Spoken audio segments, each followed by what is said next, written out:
Okay, let's get going then. Good evening, everyone. Let's go. 那么一般人一问，这5个船，果然就是当时他所说的，他见了5个船来的这个时候。People checked. These 5 ships were indeed the ones he said that were coming.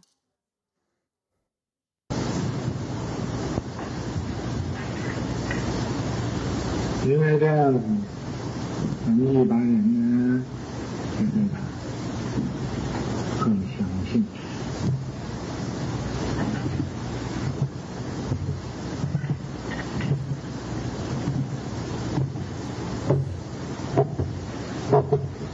因为一般人对他相信。Because of that, ordinary people believed in him even more. Because ordinary people believed in him.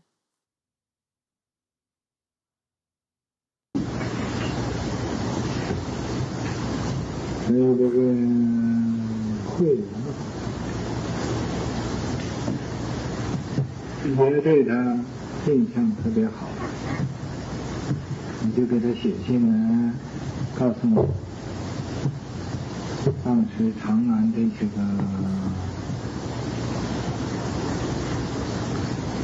僧人和这个妖仙皇帝和他们。That's why Dharma Master Huiyuan had a good reputation about him as well, had a good impression about him as well. So, he wrote to the Sanghas and Emperor Yaoxin in Chang'an. 当时是一种误会，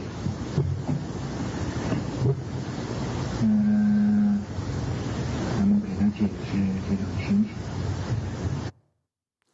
He said that it was a misunderstanding at that time. He explained the situation.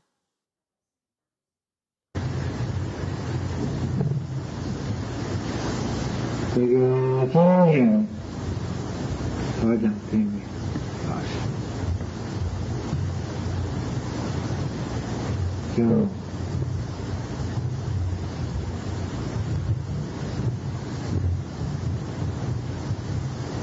法忏，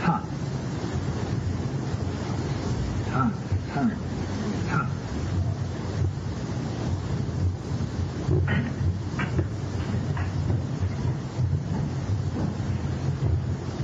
他是个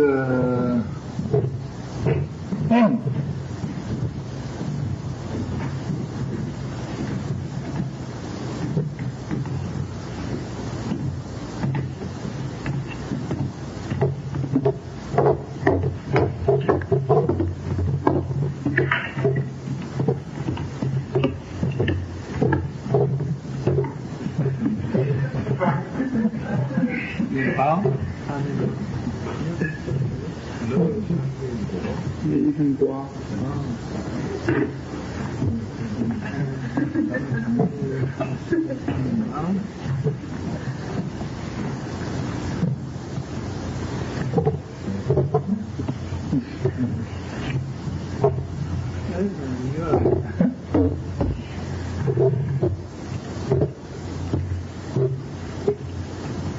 可以盖到这边，你在想什么？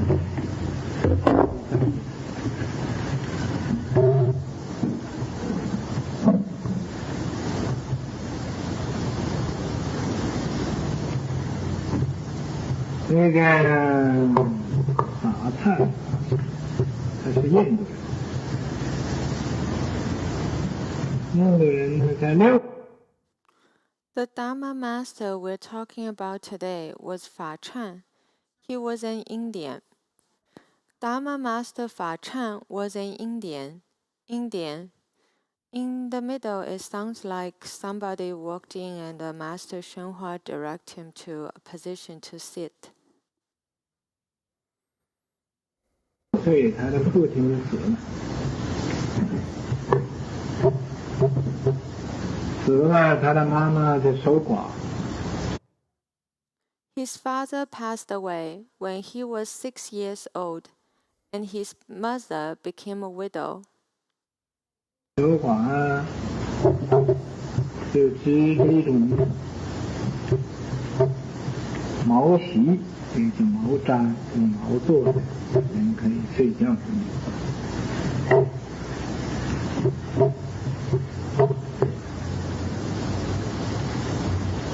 以这种毛席来维持他的生活。She wove felt mats that were made of felt, can be used for sleeping. She wove felt mats to make ends meet.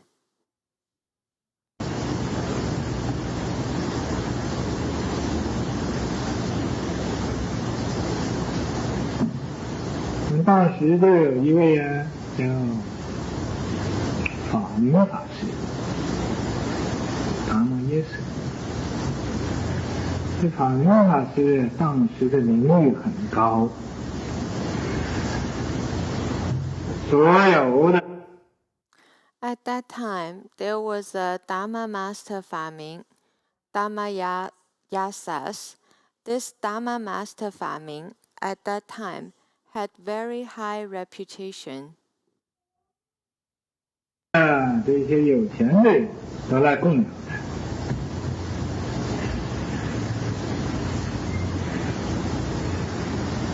甚至于国王大臣是归依的，所以呢，他的供养就特别多。All the rich people were making offerings to him. Even the emperor and ministers took refuge with him. So, he had lots of support. 这法灿的妈妈一看，哎，这个真是不错呀，哎，我这个小孩子，反正我也维持的生活很困难的，叫他跟着。Fa Chan's mother saw that. Oh, this is pretty good. Ah, my child, it's very difficult for me to support him. 出家好了，这个生活就不会成问题了。Let him live the home life. Ah, then living won't be a problem. 将来他长大了，也像这个法师这么多的供养，我这个做母亲的一定也不会饿死喽。In the future, when he grew up, he would have lots of support, just like this Dharma master. So, as his mother, I for sure won't starve to death. 于是乎就叫他这个儿子跟着这个法明法师出家了。达摩耶舍。So, she told her son to live the home life with Dharma master Faming. Dharma Yasas.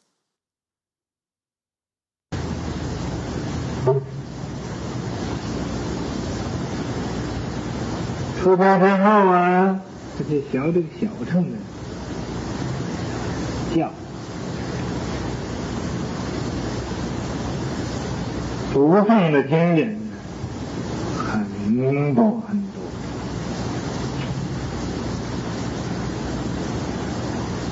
和一般的沙弥完全不一样。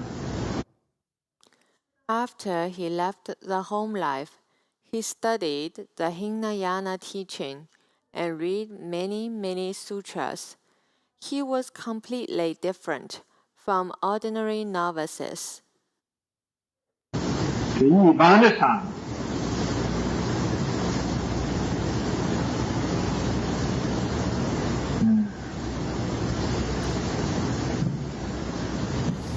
都没有他这个智慧这么高这么大，所以呢，很特殊的一个人才，outstanding。 Ordinary novices all didn't have as much wisdom as him. So, he was a very special talent. He was outstanding.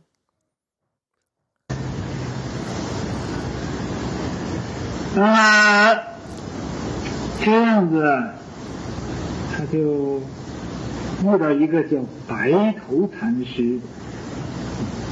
白头禅师，这个禅师是个学大乘法的人，就和他来呀辩论。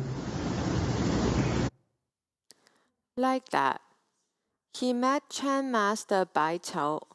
Chan Master Baitou studied the Mahayana Dharma, and they had a debate. 辩论多长的时间？辩论了，经过100天。Once they started debating, how long did it take? They debated 100 days.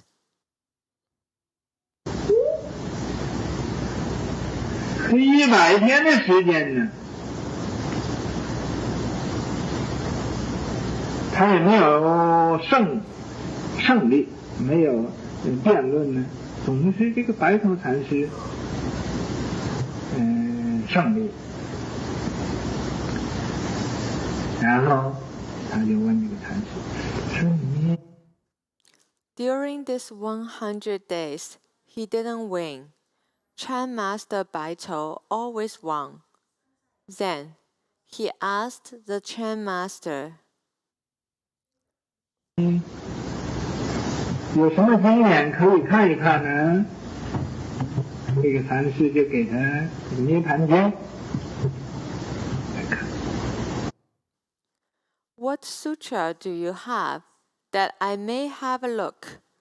This Chan Master then gave him the Mahaparinirvana Sutra.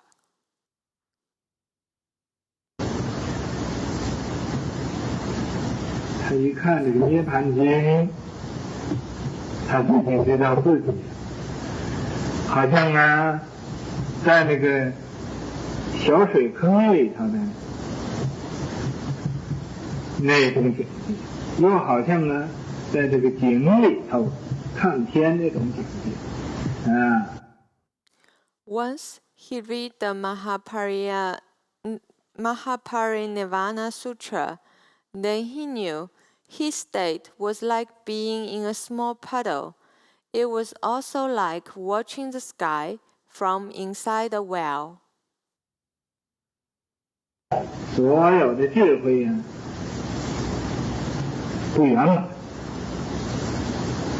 他知道自己这个小乘的境界是不对了，于是乎。All his wisdom was not perfect. He knew his Hinayana state was not correct. Okay, so that I'm always curious about is why is that the Indians like to debate so much? Like you have a Mahayana Chan master, We unfortunately don't know what the Indian Chan was like. I don't know what that is like. My Chan is from the Chinese, so I have no clues. But here you have a Chan master who apparently understands Mahayana, who would spend 100 days debating a Hinayana reader. And I'm always curious about that. Why would people do that? It seems like including the Tibetans, they also encourage debate like that amongst their students. The problem with debating a Hinayana person is that you're debating a person at the intellectual level.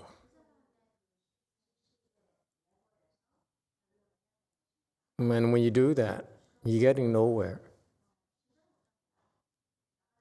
It's not something Chan, the Mahayana Chan is not something that the intellect can understand. So why would you want to debate someone whose bases his understanding on Hinayana teachings?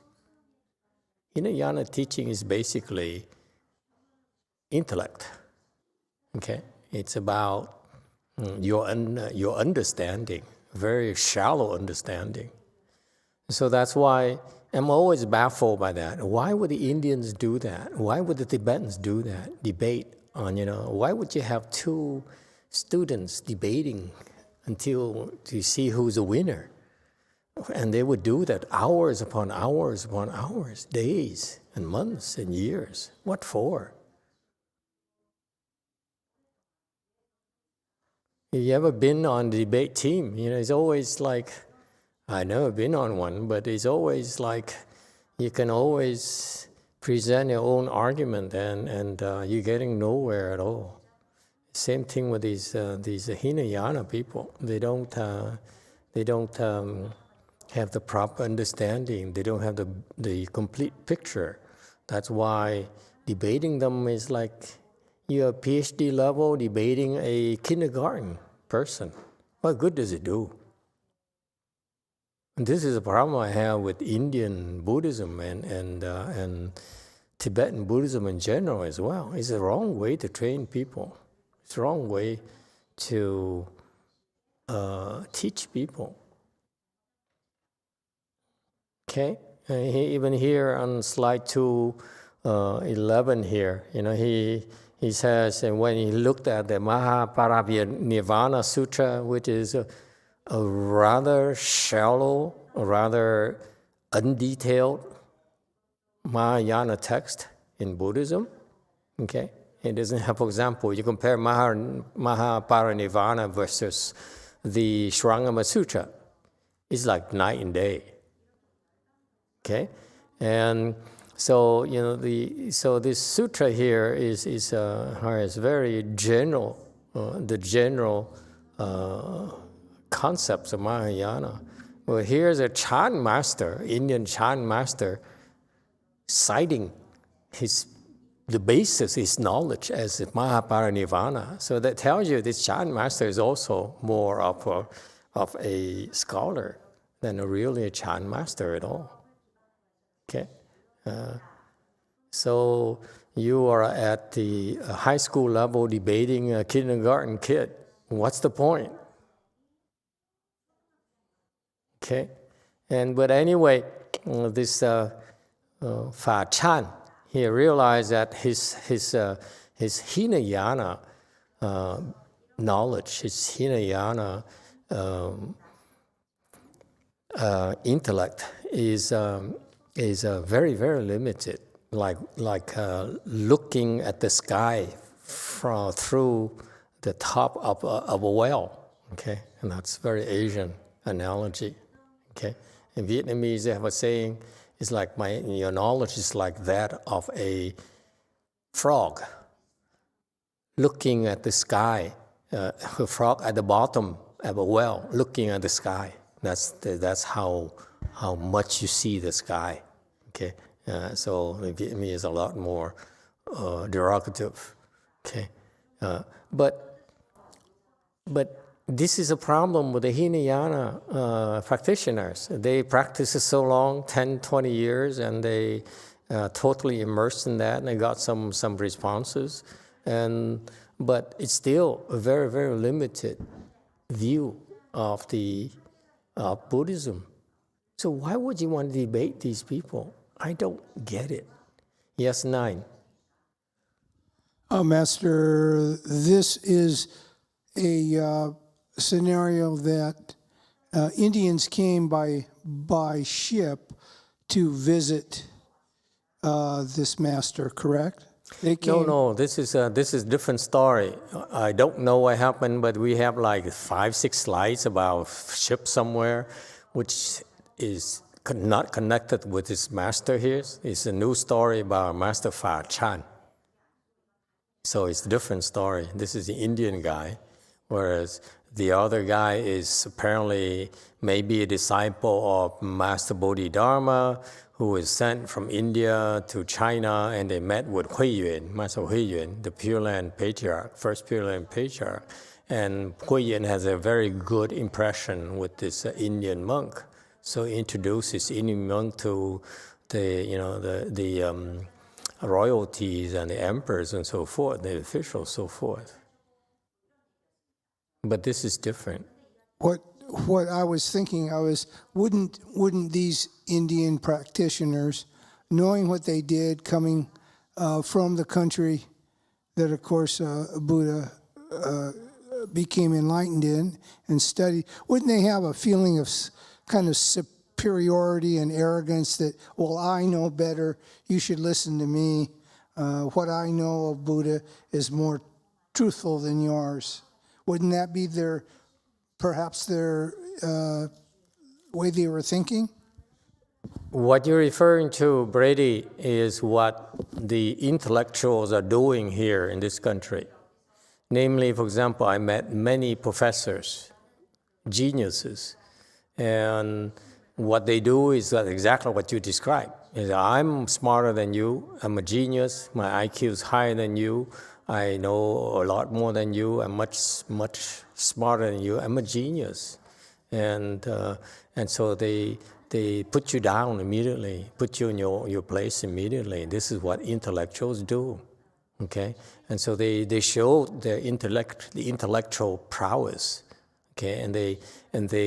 So I used to go to these departments, departments at universities, and you walk from outside the building into the floor where the professors are.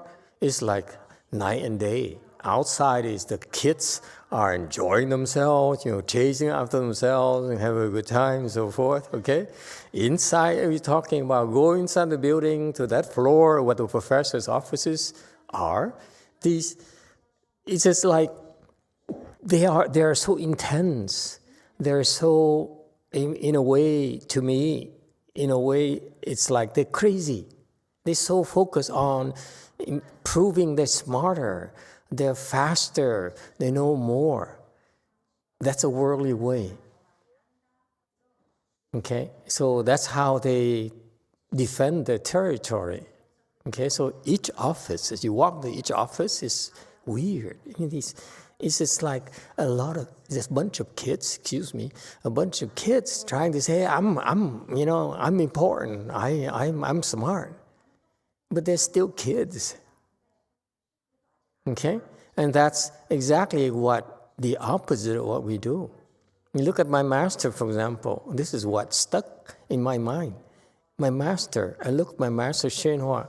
Look at whether in person, whether it's on the videos, okay? Never once did I ever see him positioning himself as the authority or as the to impose his will or his smarts on others. Never ever again. In fact, the funny thing is that I saw him, a short guy, a very short monk, okay, standing there. Next to him were these Caucasians and these tall disciples. The disciples looked more impressive than my master. All the disciples, and he's like just an ordinary person. Okay? Why is that? Why?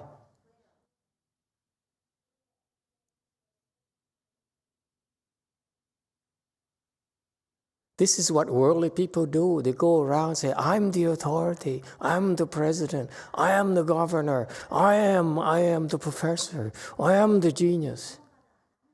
Whereas the Chan master, like at the level of Master YongHua, he says, doesn't do any of that. It's just the exact opposite. It's just like anyone else. Actually, he looks even less impressive than Malcolm or Brady or even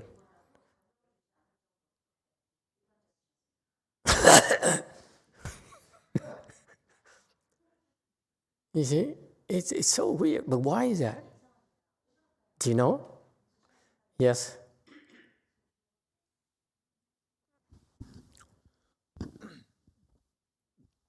I met a lot of people like that, and every one of those people, there's always someone that's better than them, and the person who's always better than them was the most humble person, way more humble than that person. I met a lot of people who were really good at what they do, and they're like the most humble people, and they're also kind of crazy, but they're not like they don't position themselves in like a state of authority where they're like, oh, I'm better than everybody else, like, because they're really humble. And yeah. You met a lot of people like that? What do they do? I never met that many people like that. Most of the professors I know, most of the scientists I know, most of the doctors I know, all these people we look up to, they have a very strong personality. Politicians, generals, yes. Well, when I went to music school, I had, for example, this one teacher who was a harmony teacher, and he was crazy in a way that he was really smart, and he really knew what he was talking about, but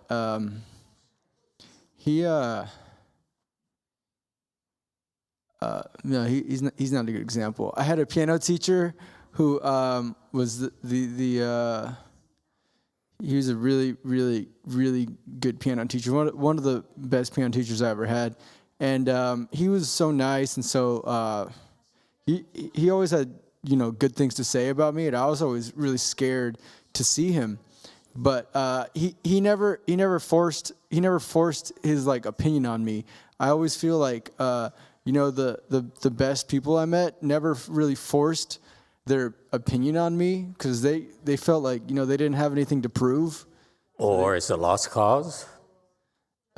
Maybe that, yeah. But I feel like the other people they taught also, that they didn't really force themselves on other people the way that people who were more mediocre they would force their opinion onto me and other people. Here's what I observe. I'm referring to the intellect or the professors or those people who are considered, who are recognized as like to be the authority, like top dog. And they have an attitude. They have this attitude that I'm the expert, I'm the genius. That's all of them. I'm not talking about the next tiers. I'm talking about top dogs. Okay? They all have this attitude. Yes. Well, yeah, I mean that's what I'm talking about too. I went to music school with a lot of really really impressive musicians, and I feel like the best ones, like I said, they didn't force their opinion onto other people. They kind of did their own thing, and they're really, really like probably some of the best at it. And obviously they spoke from a place of authority, but they didn't force their opinion onto people, and they were really at the same time open-minded as well. Yes, there's such people, but the ones I met are the ones who are recognized by the world, if you will. Okay,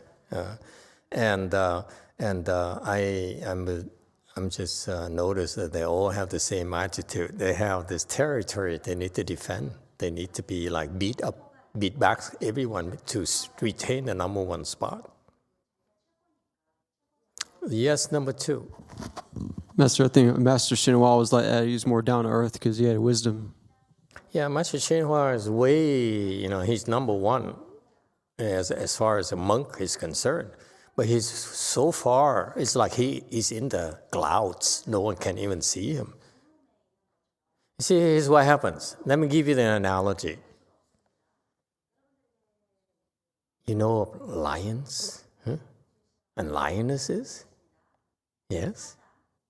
You know, lions and lionesses, they live in something called pride. It's a lion, a big lion who has multiple lionesses. And so he fathers these small lions and lionesses. But he has a harem, if you will, of lionesses. And he's the only male, in the pride, with all these lionesses as his wives, concubines, whatever you want to call it. I'm not sure what the lions refer to them. What's a lion language? I have no clues, But, so what happened is that, this is how it works. I find it so interesting. The lions, who is the head of a family, doesn't hunt. The hunting and the feeding and the raising of the kids, the cubs, befalls upon the lionesses. The lionesses are the one who hunt together, kill the buffaloes, wildebeest, and so forth. And then after they finish the kill, it's the lion who casually walks over and and all the lionesses and all the lion cubs ran away, and he would quietly chomp away at the prey. After he's done, he walked away. All right? So far, so good? So you wonder, why is he doing this? Why is it in such a way where the lion man does nothing except eat? Whereas all the women do all the work. Why is that? And then pretty soon, guess what? So a pride could be up to, let's say, 5, up to 40. Can you imagine? 20 wives? It's interesting. And so pretty soon came another big lion who wanted the wives, who covets the wives. So what did this lion do? I'm talking to you about Wild Kingdom now, Anyone watches Wild Kingdoms, So this lion here immediately would go to the front, and meet with the young new lion who is also pretty muscular himself. He says, "Hey, I want a piece of the pie too." So the big lion would fight with the young lion, either scare him away or fight the lion, and that's what he does. And that's happens because he needs to defend his family, his territory, his children. Because as soon as the young lion, the next male who wins the battle, the fight, takes over the pride, the first thing the next male lion would do is kill all the cubs. All of the cubs will be killed, so that the lionesses will be ready to mate. You see, so in the animal kingdom, there's a reason why such behavior is justified, right? But in our world, we don't have such needs. Why would you need to? You don't need to be number one. Yes, Andres. Master, I don't understand how you could be the best at something without being humble. The point I'm trying to make is that this illusion of being number one or whatever for the intellectuals and the scientists and so forth is nonsense. Same thing with this, that's what the point I'm trying to make, the same thing as this Indian monk here who feels that he had to debate a Hinayana person for 100 days to prove that he knows more than a Hinayana monk. What for? I don't get it. Let the young monks believe he's better. Who cares? Seriously. Yes, Ford. Thank you, Master. I have a question related to the debating of the young Hinayana monk. You know, in life, when I tend to be compassionate towards others, sometimes it really brings out a side of me that tries my patience and makes me feel like it's not worth it, because I feel like I'm speaking to a deluded mind. I feel like the person I'm speaking to won't even be able to hear how I'm trying to help them or appreciate how I'm trying to help them. And it makes me not want to be compassionate because I feel like I'm a slave to their deluded mind. And I'm sure in your position, you constantly are facing that. So how do you have patience? How do you have compassion? How do you approach people who you feel like just can't see wisdom? I have no compassion whatsoever. Let's get this straight. I enjoy being so mean and so nasty. It saves time, you know? Even being so, it still doesn't work quite often. But the difference, I can relate to you from Master Xuanhua's perspective. Okay, I would interpret this is how I would interpret his behavior. Okay, I gave you the example of the lion pride, a lion and his pride. He has something to prove. He has something to defend. Yes, his life. If he loses, he could lose his own life. He loses his fight. The young lion, a young male lion, could kill him or seriously injure him. And that happened. When you get older, eventually you become weaker, and the young lions will come and will take over your pride after they maim you, okay? And you die slowly because no one will feed you, okay? The lioness is no longer hunt for you, so you die. You forgot how to hunt. So the point here is that there's a reason why in the animal kingdom it's necessary to do that, okay? Because it's your own life, it's your own family. You're talking about your own children, okay? But for a monk, we don't have such needs. The monks are different. It's not like worldly people where we need to defend our territory at all. You know, what Master Xuanhua does is for our sakes, not for his sake. So he has nothing to defend. Get that straight. He has no temple to defend. He has nothing at all worth defending. Whatever he does is for others, for his disciples or for others. And that's a big difference. That's why I remember, for example, one of his disciples relating to me a meeting between a professor of Buddhology. He would come to Master Xuanhua, and because of Master Xuanhua's reputation as a Mahayana master, okay, Tripitaka master, okay, which is a very big title in Mahayana. He's a Tripitaka master, meaning is nothing he does not understand. Okay, and so this professor of Buddhology would come to City of 10,000 Buddhas and to ask him questions about Buddhism, to test his knowledge about Master Xuanhua's knowledge about Buddhism.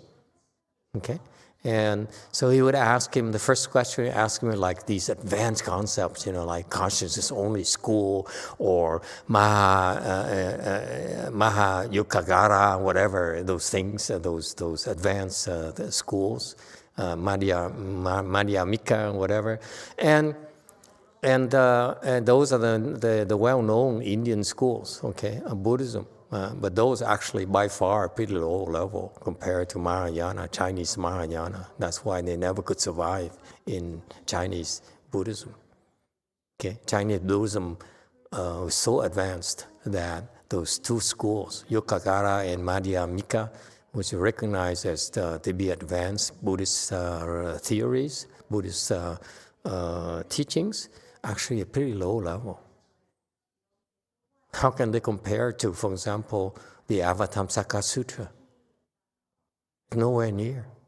the Avatamsaka Sutra level of wisdom. Okay, so anyway, so the professor would come and ask him questions about that. And Master Xinhua's answer is always, as this Caucasian monk related and told me, he said, always go back to the simple things like morality, like things like the basic principles of Buddhism, because the professors have no clues about what's right and wrong, which is the foundation of Yukagara or Madhyamika. Okay. Anyway, the point being that I am suspicious of those people who like to debate and argue or try to prove their superiority because they are attached to something. They feel they need to defend something. They're not different from that lion needing to defend his life and his pride and his cubs and his wives. Okay? So he has to do it. That's why monks do it, because they have something to prove. Whereas Master Xinhua has nothing to prove whatsoever. That's the difference. They compare to his disciples who would stand next to him and say, I'm Master Xinhua's disciples. You know what I mean? So they have to defend that image. But Master Xinhua have nothing worth defending. That's the difference. That's the difference between wisdom. Wisdom is no attachments.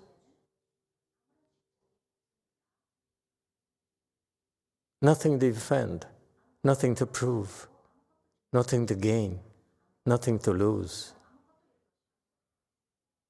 That's Buddhist wisdom. So that's why I'm always suspicious of those monks and nuns and Tibetan monks and nuns and Dalai Lama and so forth who is out to prove to everyone that they know more. They have something to prove. Okay? And that's worldly.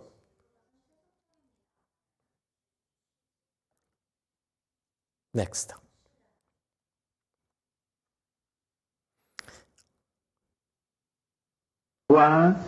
他就把他所有的同学，就是这些傻子，聚会到一起，来向这个白头禅师求忏悔。Thus, he gathered all his classmates together. Those novices gathered together to plead for repentance from this Dharma master Baito. 由此之后啊，他就修大乘法，修大乘法。Since then, he started studying the Mahayana Dharma, studying the Mahayana Dharma.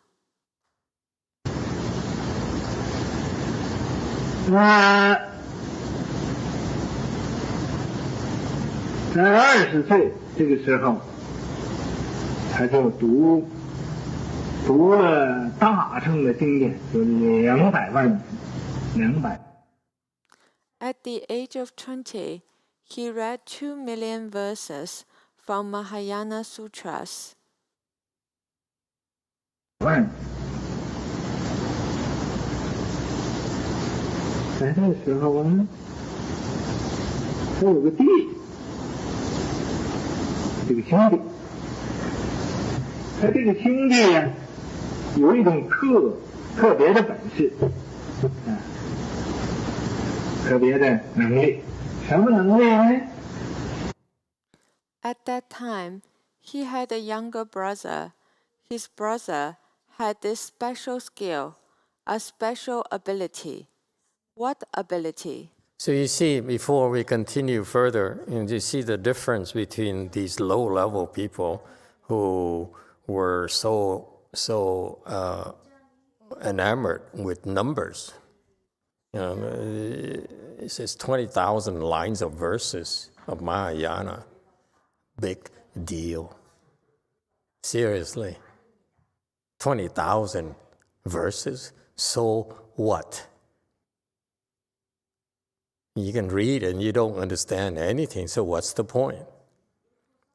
Contrast that, Master Huineng read nothing at all. He only heard one phrase, and he became enlightened. You see, that's Chan right there.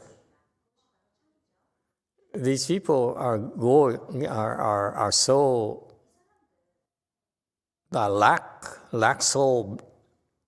so lacking in blessings that they have to, go through all this grinding thing of 20,000 verses, which is they seem to value that, to prize that, the Indians. 20,000 verses. I read 20,000 verses. Continue.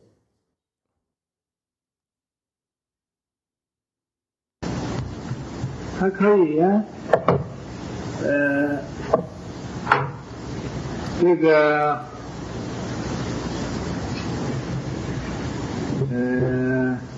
降服啊，这个大象，咱能骑象。 He could subdue elephants. He could ride elephants.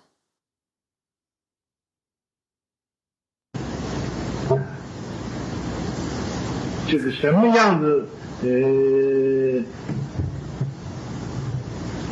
象啊，他都可以降服，又可以骑，并且他又可以杀这个象。 He could subdue and ride any elephant. Also, he was able to kill elephants.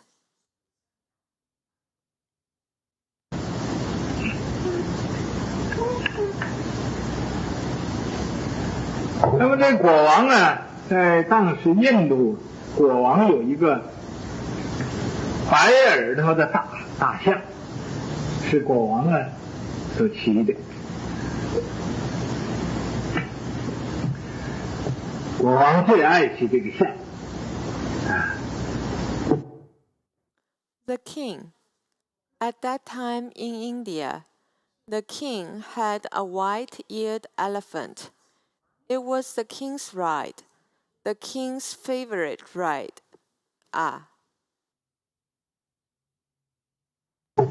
那么他骑这个国王这个象呢，这个象就不听他招呼，于是乎他就把这个象给杀了，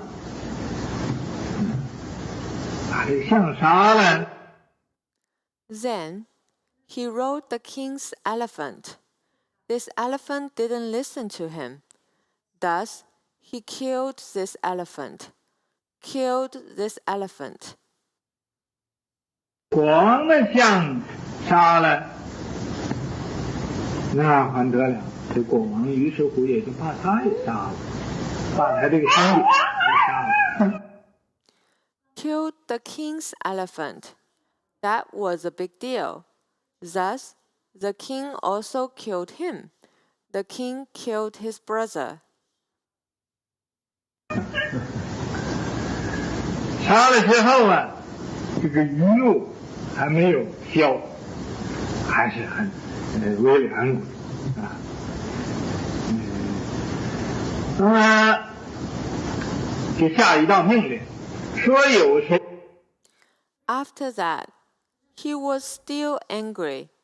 He was still very angry. So he made an order. 谁呀？如果有谁看一看他这个尸首，或者收他这个尸首，把他破灭三族。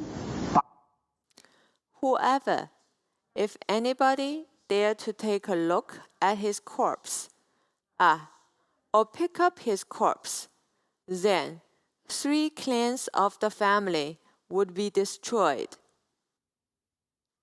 把他这个家里，连他的亲戚朋友都给杀了。 This is to kill his relatives and friends of his family. 破灭三族，就是父党之亲、母党之亲，连他自己的亲子都得杀。To destroy 3 clans of the family was to kill the relatives from the father's clan, the relatives from the mother's clan, and his own relatives. 有的破灭9族的There was also destroying 9 clans of the family. 族啊，就是哥哥的亲戚呀、妹妹的亲戚呀、所有的亲戚都给杀。9 clans refer to the elder brother's relatives, the younger sister's relatives, killing all relatives. 现在不是9族，是3族，3种的亲戚都要杀。Here was not 9 clans, but 3, to kill all 3 clans of relatives. 你就这样子，有的人都不敢呢，连看都不敢看。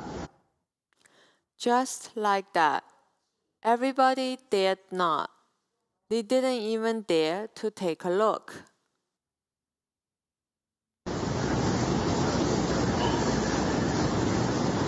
在这个时候，有这个法忏法师，因为是他弟弟呀，他就哭着去把他弟弟这个尸首就给收敛埋起。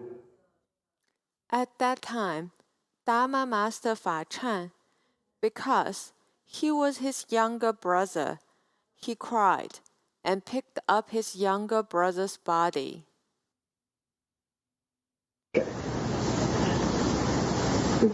收起来，去客人埋起来呢，这国王也大怒，真可恶，一定要把他捉住杀了。 And buried it, made a cave and buried it. The king was furious. Abhorrent, I must catch him and kill him. 也不一般人呢，喝的甚至于都不寒而栗，没有不冷那就打战战，不寒而栗。Ordinary people would shudder with fear. It wasn't cold, but they would shudder. 他国王要杀他，他对国王讲，他说你呀，国王你杀他是因为他有罪，所以你杀他。 But him, the king wanted to kill him. He told the king, he said, Your Highness, you killed him because of his sin. 我因为和他是亲戚，所以我把他收起来。我这是。 That was why you killed him. But in my case, because he was my relative, so I picked up his body. 属于义，这个义的义，义气的义。我又有什么法犯呢？犯什么法呢？ What I did was out of righteousness. What law did I break? What law did I break? 这国王听他这么样一辩论，并且他的神采自让，也不害怕，不害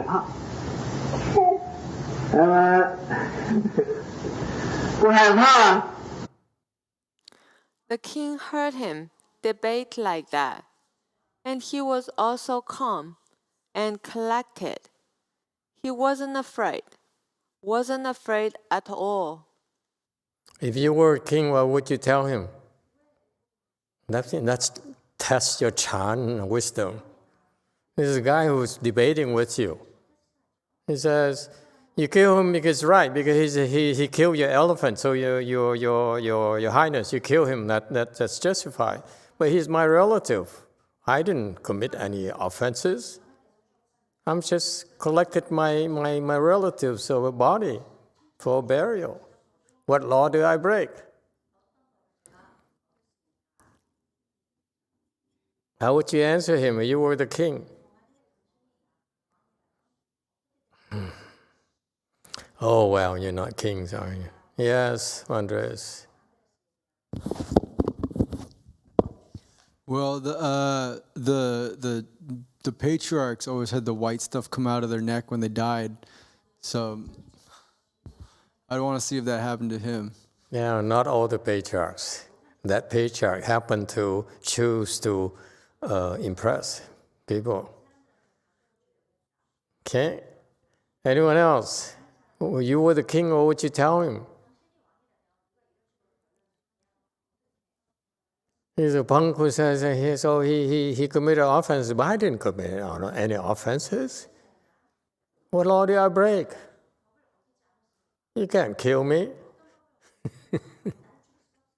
Yeah? Okay, let me give you the answer. It's insolence. You don't talk to the king like that. If I were the king, I tell you which law you broke. Would you like to know? You broke the law of making me upset. There's a law, the unspoken law. When you piss the king off, you deserve to die. Ask any king, he'll tell you that. Not funny, huh? Oh, you guys are not kings. That's why you're so boring. You see, of course, that's why you're king. The king says, that's why I'm a king. I do as I please. Don't you get it? I don't need to make any law. You idiot. That's why I'm a king. Yes, Andres.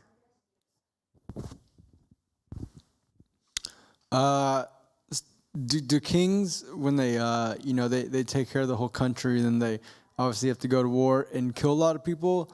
Do they have a lot of karmic obstruction in their future lives after they do that? Oh, not at all.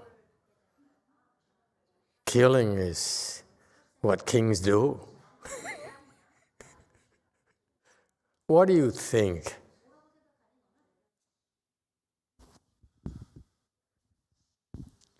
Well, if you have to go to war, it gets complicated if you're a king or a ruler of a country or something like that. Yeah, but that's why you're a king. Conk, go ahead. Andres, if you look at my current life, you have my answer. What? If you look at my current life, you can see maybe the karma you have to go through it if you have killing.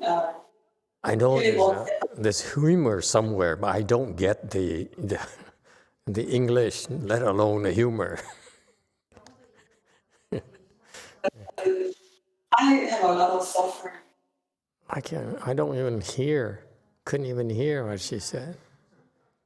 When you want to tell a joke, you better, tell it clearly.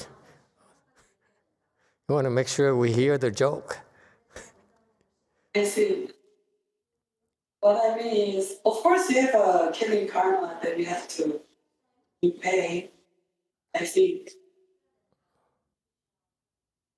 And that's a joke?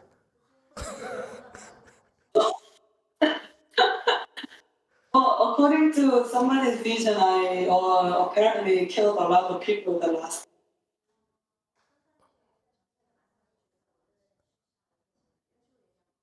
That's what I was told. Maybe that's why I have a lot of suffering in this lifetime. Well, it's a different territory. Remember, a king is kind of different from us in the sense that he feels that he's like he owns our lives, his subjects' lives, and therefore he's free to do as he pleases. That's why he's a king. That's why he's a son of the gods? Or maybe that's why he's a god? We don't know. Okay? But in general, yeah, of course, you kill. Doesn't matter who you are, you're going to have some retributions. Okay? All right. So anyway, let's continue. 所以给广为一看他，哎，这和尚有点来历，哎，他不怕死。好了，那就不杀他了。 So the king looked at him and said, "Oh, this monk is something. He's not afraid of death. Okay, I will spare him." 不杀就他，留下来，留下个供养他，这是供养。供养。 The king didn't kill him. He spared him. He kept him to make offerings too. He made offerings to him. Made offerings. 这位法忏法师，他很会念咒啊，无论念什么咒都很灵验啊，很有效的。 Dharma Master Fa Chan was very good at chanting mantras. Any mantra he chanted was very efficacious. Very effective. Okay, let me ask you next question about this Fa Chan here. So he escaped death. Yes, the king spared his life and have high regards for him. Oh, so he started making offerings to him. What's wrong with that? Doesn't it bother you? Who's bothered by that? Quickly. I don't want you to think. Who's bothered by that? Raise your hand. Raise your hand. See, some people are numb. Huh? Who's bothered by that? No one? What is the matter with you? Yes, Andres. You're the only person. Well, the king is stupid. I think because he killed that guy. You don't call the king stupid. That's rather stupid to call a king stupid. But he's dead. Don't ever call this king stupid. Okay? They could kill your 3 generations or the 9th generation, your family, you, your parents, your children. All 3 generations will be killed. Be careful. To me, it doesn't seem like the king has wisdom because the way he treated Master Fa Chan's brother was, in my opinion, really stupid. So it's surprising that he would have the wisdom to see that Master Fa Chan was someone worthy of making offerings to. Anyone else? Here's my problem with your answer. He's a king. He can do whatever he wants. It doesn't have to make sense to you. He likes to kill someone, he kills someone. He likes to make offerings to someone, he makes offerings to someone. He's a king. Who are we to argue? He's there. He's a king. We not. Yes, too.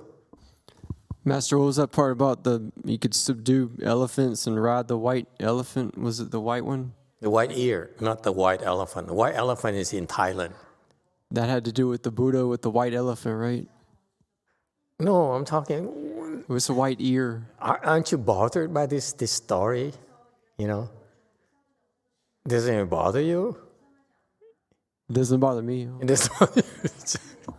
You are numb. You guys are... yes, 4. It bothers me, Master. Fa Chan was deeply irreverent and he was given gifts because of it. Shouldn't be. Yeah, Fajani is evil. He's so evil. He profited from his younger brother's death. Think about it.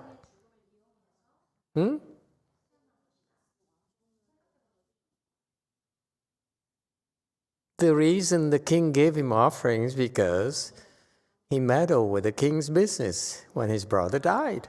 And he said, okay, so I like your bravery. You're not afraid of me, the king says. You're one of the first few people in my kingdom who's like that. Okay, I like it. We need to encourage more people to be like you, okay?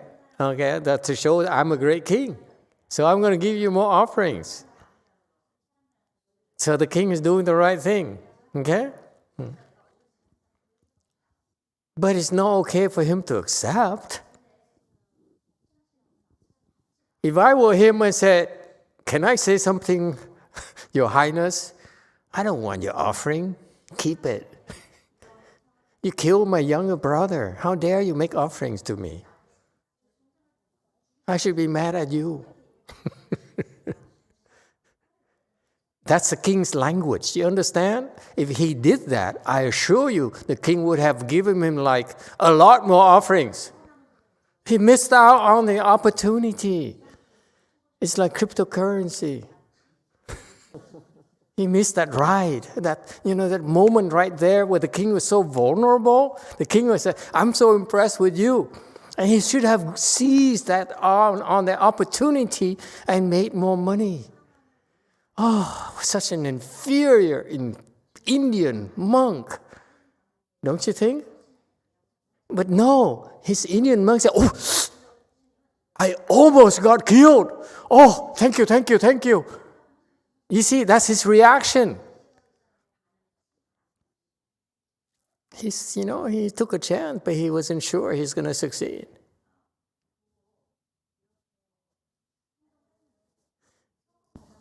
Agree or disagree?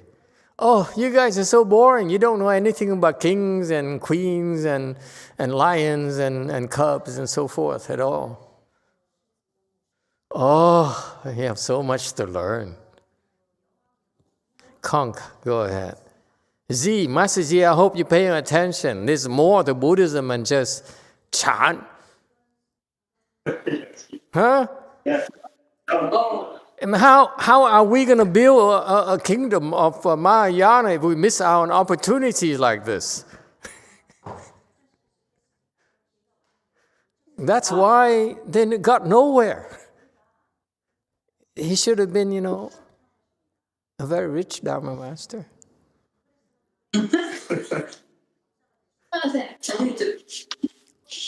Hello, do you hear me better this time? What did she say? Hello. Okay. 소리 안 들려요? 여보세요? Hello. Try Korean. 안녕하세요. 여보세요? 들리세요? Do you hear me, Master? 들리세요, 마스터? 아, Not too Master. well. Yeah, not too. Okay, so what did you want to say? I feel like if the king was a bipolar mentality, and then if the guy refused the reward, depending on the day, he could get bigger reward, or the king might have killed him too. You never know. 이 왕이 만약에 I'm sorry. 행을 못합니다. I don't get the English. 안 들립니다. Did you get it? Okay, go ahead. Help her out. I think she said if the king's bipolar, then depending on the day, maybe he'd get killed or maybe he'd get better Oh, reward. I see. Bipolar. Speak for yourself.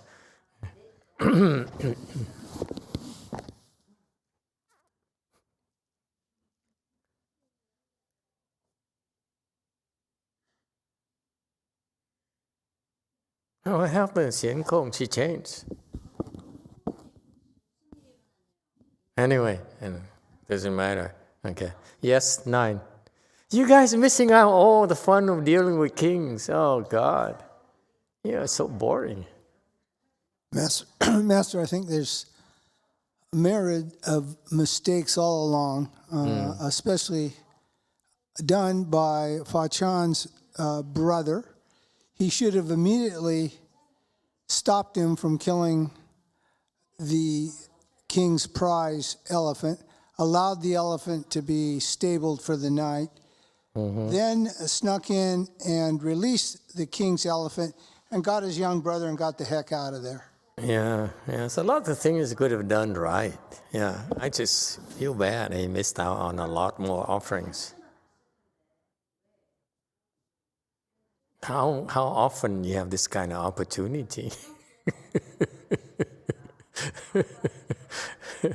Don't come very often, my friend, let me tell you. This is what wisdom is about. You have to wait for the opportunity and seize it by the throat. Okay? All right, continue, please.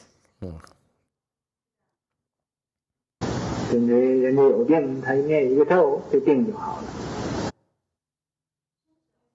If anybody was ill, he chanted a mantra, the disease would be cured. 人家有什么其他不吉祥的事情，他也念一个咒也好，那么就变成吉祥。 Anybody who had any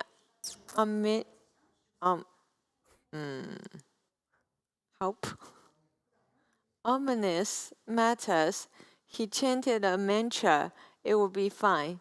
I would like him to recite a mantra for bipolar people.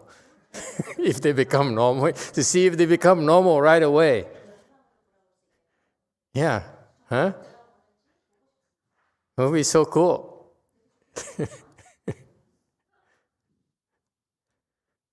Go on. It would become auspicious. 这样，一般人就叫它叫大咒师，大咒师，善于念咒。 Because of that, ordinary people called him the great mantra master. Great mantra master. He was good at chanting mantras. What's wrong with this? What's wrong with this? Policewoman, why are you so quiet tonight? Huh? What's wrong with this picture?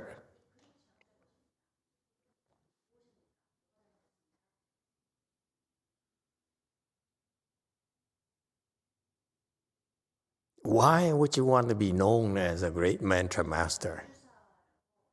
So clearly, he's known to be the great mantra master because he wanted people to know that he can do mantras.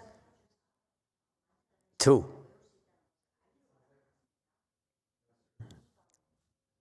Hello?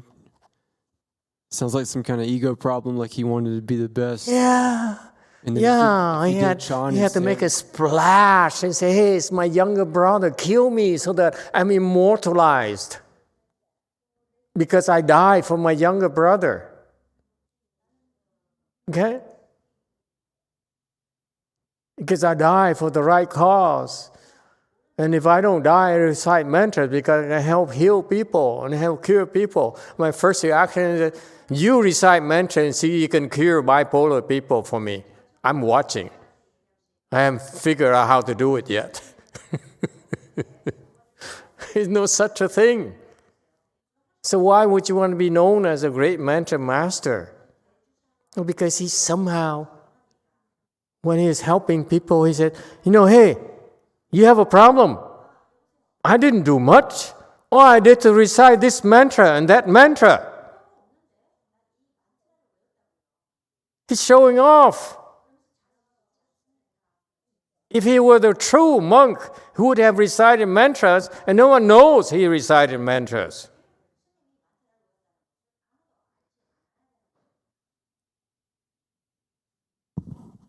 Continue. 有一次，这样显著的，他就从国王到山上去打猎，打围他不过跟着国王去，那么。 Once, it was the most remarkable. He went hunting with the king in the mountain. Hunting. He was just following the king. 国王给他陪着，这个山呢没有水，国王想水喝，The king told him to come along. There was no water in the mountain. The king wanted to drink some water. 这讲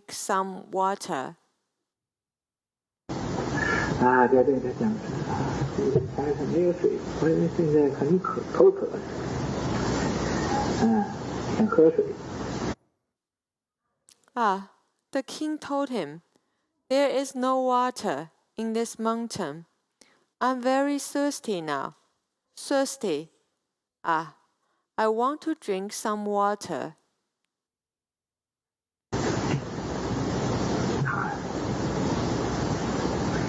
就闭密的念一个咒，叫这个龙王给送水了。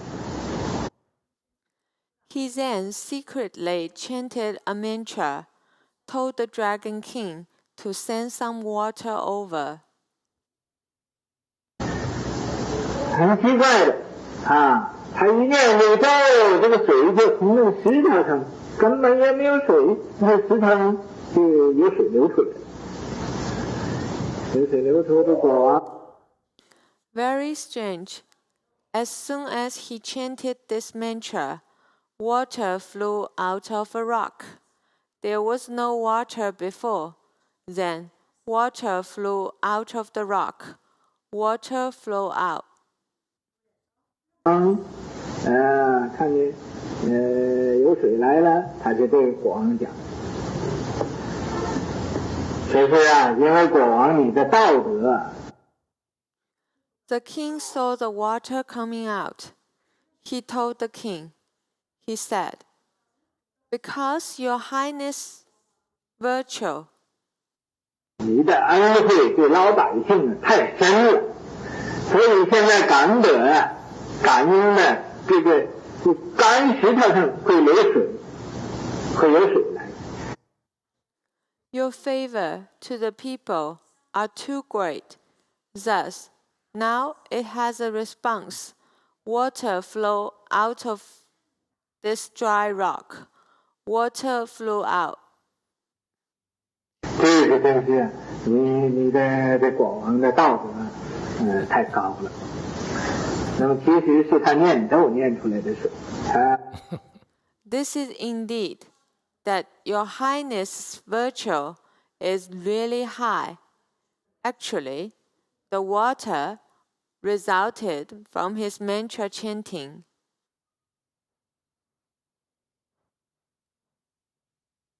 他就给这个国王戴了个高帽，说这个是国王道德的感应。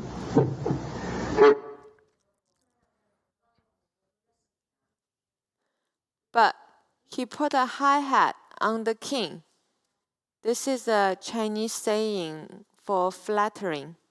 He claimed it was the response from the king's virtue. 国王也就觉得甜甜的，很舒服的，就把这个帽子就戴上。The king felt good and put on this hat very, very comfortably. 戴上之后，这个事情就传到其他的国家去了，其他国家就都对这个国王非常佩服，非常。After that, the story spread to other countries, and the other countries all admired the king very much. 赞叹啊，这个佛真是有特别有道德啊，他们的这个感恩石头上都可以流水出来。They praised him highly. This king is really virtuous to have water flowing out of a dry rock. 啊，那么人人都对这国王呢，很好的，都愿意和他做朋友。Thus, everybody was very nice to the king and willing to be his friend. 这国王时间久了，出对这个法师的供养呢，很丰富。也正是这个法师他母亲求之不得的这种事。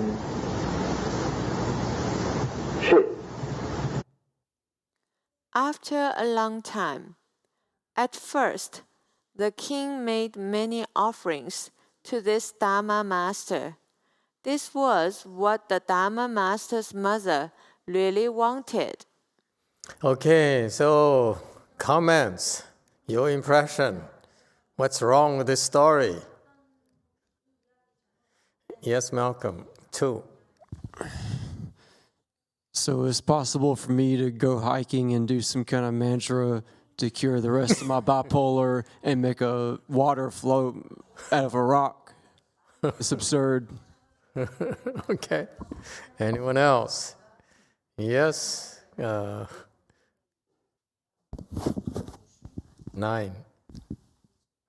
Yeah, I don't like this monk anymore. Why not? He's just kissing up too much to the king. He's not. It doesn't seem like he's really practicing the way as much as he just kind of. I don't trust him. I don't trust him. Why don't you trust him? Because He made water come out from the rocks. Yeah, but he went hunting with the king. I just What's the matter with that? I don't know. I don't think it's a good thing to do. Master Xianjie, what's the matter with that?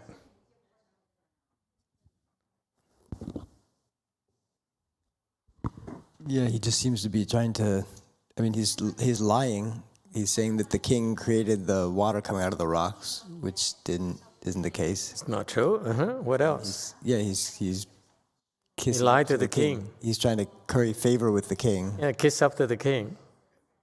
Yes. What else? Yeah, we don't see him cultivating. He's just doing mantra. What is he doing going hunting with the king? What is the matter with him? Since when do monks accompany kings on hunts? Huh? Yes, Alex in the back 4. He broke the killing precepts and the lying precepts. Absolutely. He broke precepts. This is why you don't do these things. He's an externalist. He accompanied the king on these hunting trips, on this hunting trip. So whatever that hunting party killed, is also his offense. Be careful. Just because you accompany them and you don't kill doesn't mean you are free from committing offenses. You are facilitator of the killing process. Therefore, it's your killing karmas too. Okay? And then, so they went around, and so he's doing killing, doing the hunts with the king. So committing killing karmas, breaking the killing precept. Number 2, he lied to the king. Why would you lie to a king? Oh my God.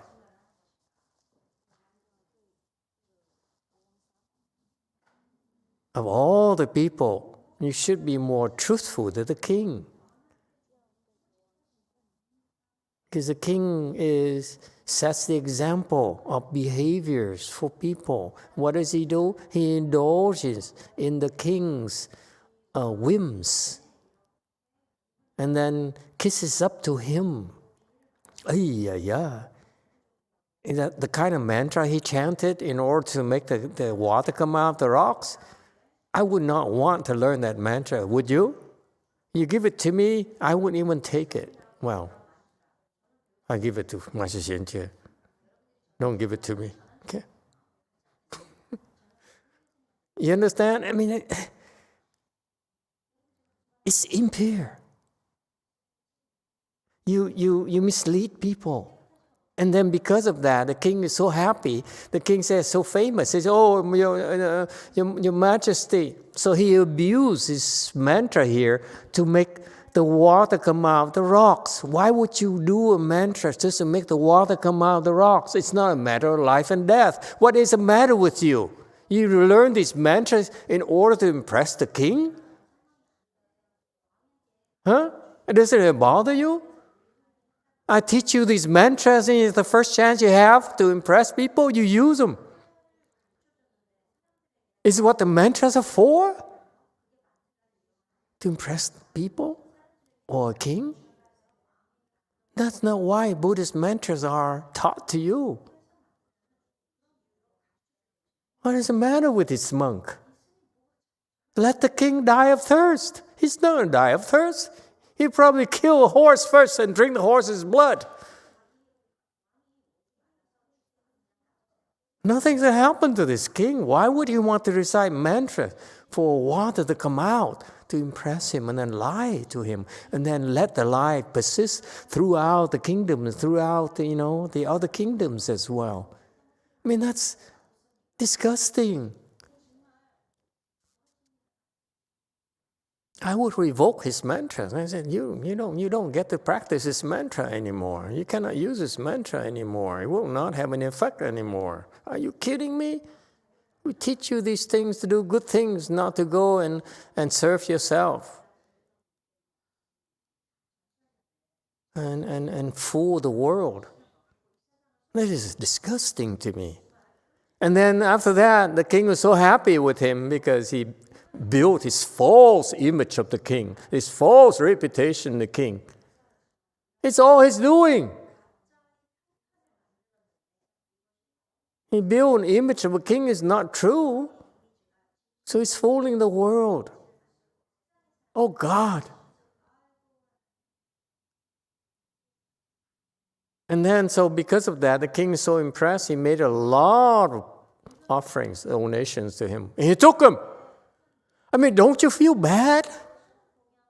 At home, you go home, you say, oh my God, look at all the clothes I wear. The bed I sleep in, the shoes I wear, the food I give to my mother. It's from my lies. It's from my kissing up to a king. What is the matter with me? Doesn't it bother you? When you brush your teeth at night, you all do, don't you? You look yourself in the mirror and say, oh, this mirror comes from the king. The toothbrush comes from the king. Huh? The clothes I'm wearing comes from the king. I'm so cool, huh? What is the matter with you? In the heat of battle, I understand why you would be tempted. But if it happens every day and you wear all these things, and you say, oh my God, I didn't, this is dirty.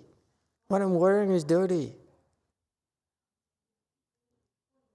Doesn't matter how often I wash, I take a shower, and bathe myself, and I clean my body and I wear these dirty clothes again.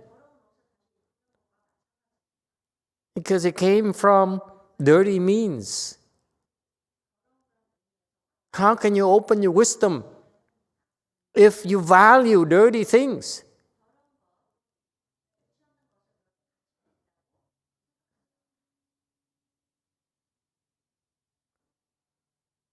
It's a very good story because I'm warning all of you monks and nuns, young monks and nuns, do not be impressed with this story. It's disgusting to me.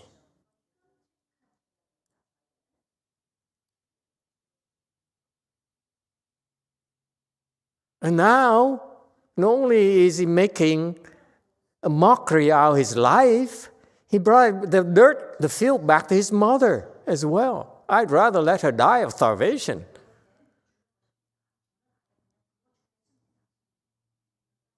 Than give her this dirty food.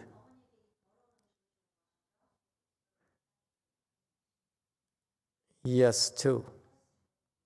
Master, for him to be a Dharma master, he must be at certain point pure to practice and to become like that and have all the power to do the mantra. So does that mean he somehow changed? No, he has skill. It has nothing to do about purity. Maybe he practiced the mantras before many lifetimes. That's why now he's skilled at doing that. But what we're discussing, what I'm bringing up, is the core values, what you stand for. This is not a worldly thing where you should be impressed by all these, the water coming out of the rocks and the nice clothes the king gave him so that he can wear these fancy clothes and these big temples, and his mother rides around in a royal coach and good horses and so forth. This is not what it's about.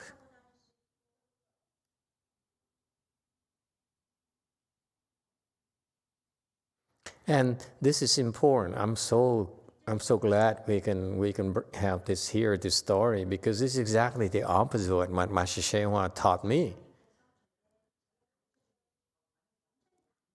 It's not what this is what the exact opposite of what I saw in Master YongHua.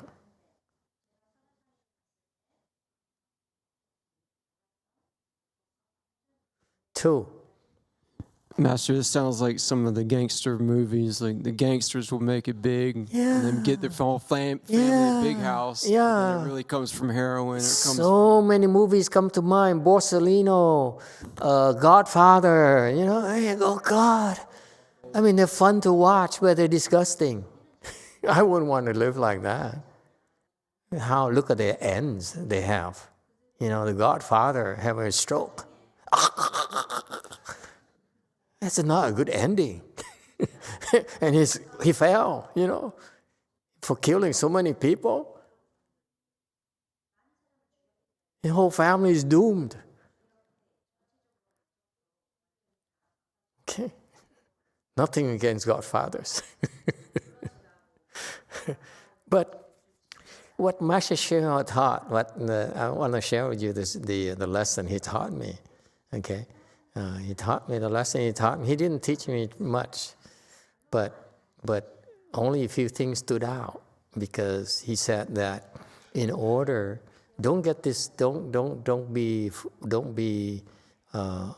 don't lose sight of what we're trying to do. We're trying to do to share this Buddhist wisdom to the world, with the world, starting first here in California. Southern California, we're doing Northern California and so forth, Korea and so forth. Okay, we're sharing the wisdom because it will improve your life. It will make you happier and happier and happier. We're very humble. We're not talking about saving living beings. That's way beyond my realm. Okay, I'm very meat and potatoes kind of person. Okay. I see if you meditate every week, every day, and you see the improvement in you, that is real to me. Okay? And because of that, you're nicer to your husband.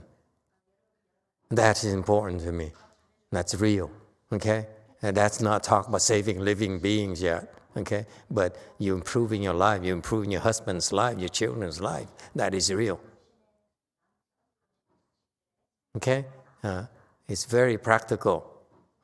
Those results are real. And you don't need to make water appear out of the rocks. You can see that.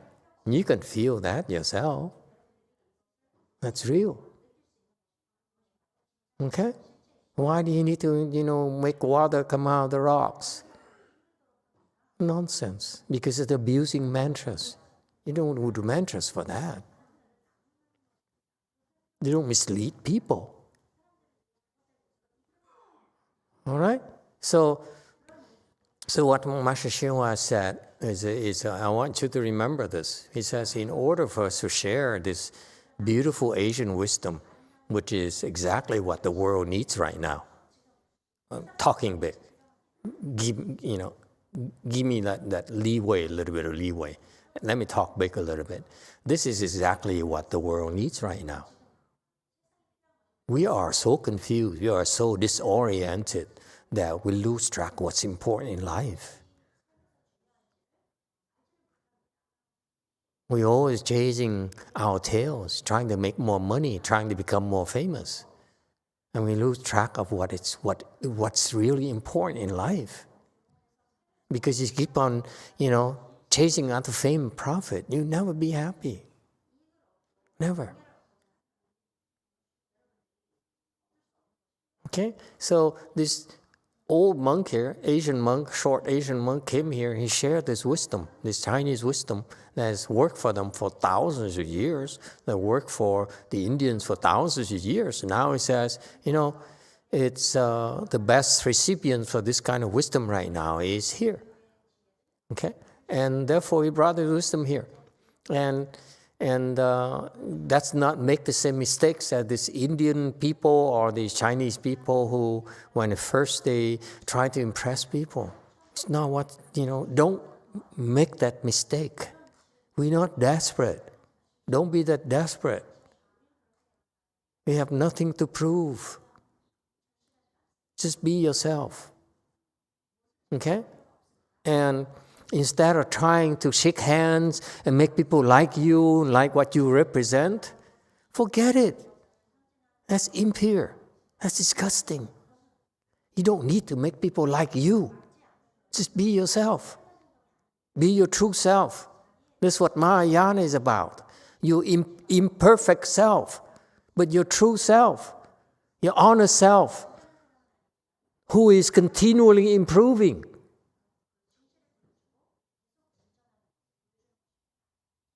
That is real.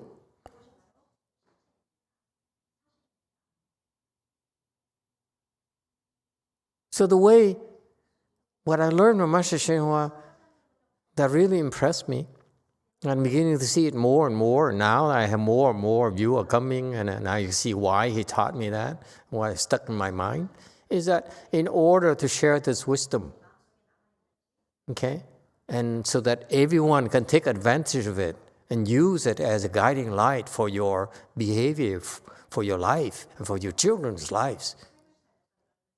Okay? And that will help yourself, your parents, your ancestors, your children, your country, your environment. Let me tell you. Okay? And that's a core. That's what it takes in order to enact or affect these changes, these big changes happening. It has to start from somewhere. It starts from where? From you, each and every one of you. Being what? Being yourself is not enough. Being a virtuous person.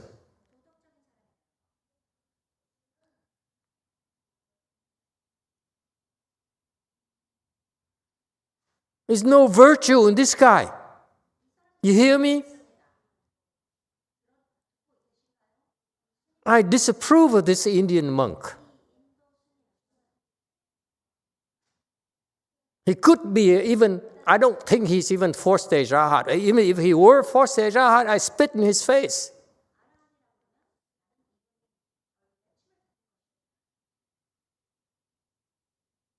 He's conning people. He's helping the king con people. There's nothing virtuous about it. The kind of bosom he represents is dirty.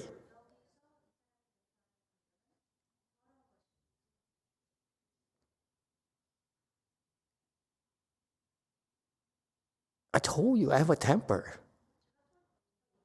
But that's what Master YongHua taught. I liked it a lot. He says, What you're sharing is the virtue side of Mahayana. It's not about success, about the tantras, not about the glamour, not about the reputation. It's about you yourself being a virtuous person.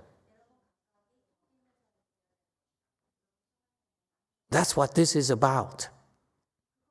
Be a better man, woman too. Be a virtuous person. Okay? There's nothing virtuous about this monk and his mother.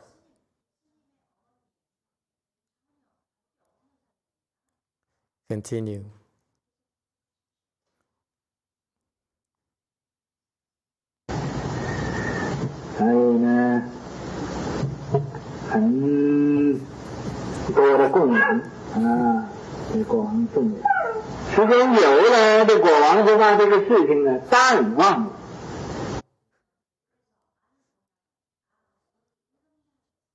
So, the king made many offerings. After a long time, the king forgot about it. See, that's the point I'm trying to make. That's why you don't want to worry about, getting offerings from the king, because the king will forget about it eventually. And then you have to continue to kiss up to him. Make more water appear from somewhere else to impress him. It's endless.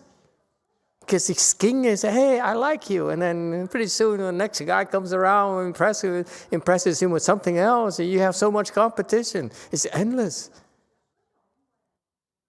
If this is important for you, offering is important to you, you have to continue to make offerings.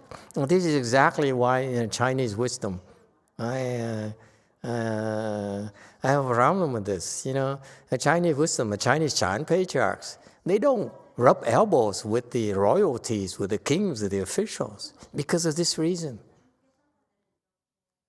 They avoid going to royal palaces. They avoid talking to governors and so forth. Master Ling You, the founder of our Chan school, a big official, Pei Xiu, he's like back then he's like the governor, okay, of that part of China. He's a big shot. So he's basically, only second to the king of the country, emperor of the king. He came. Yeah. And Master Ling Yu was not impressed. Didn't even talk to him, and then after the governor Pei Xiu left, he didn't even stand up and walk him out. He said goodbye. That's how pure Ling Yu was. That's what you want to learn, not from this cheap Indian monk. Yes, two. Master, there was one time I watched a video from Master YongHua, and there was people asking questions, and there was a lady that asked a question kind of related to the subject here. Mm-hmm. She asked that, you can be kind and righteous and nice and everything, but then there's wolves around you that, they do all sorts of things, like step over you and do all this thing to you. And Master YongHua response was, you promised not to eat the wolf. So I wasn't sure exactly what he mean. Can you maybe explain a little bit about that? Well, I like to hear the Chinese, okay? I don't trust the English translations. But I can, in general, we can talk about, it's 9 o'clock already. Oh, good Lord. If we talk about this, it will take forever. You will get so excited and you cannot sleep. Because I will get you riled up. Okay? But the question is so when you are a nice person, but you're surrounded by wolves who are trying to eat you, what are you supposed to do?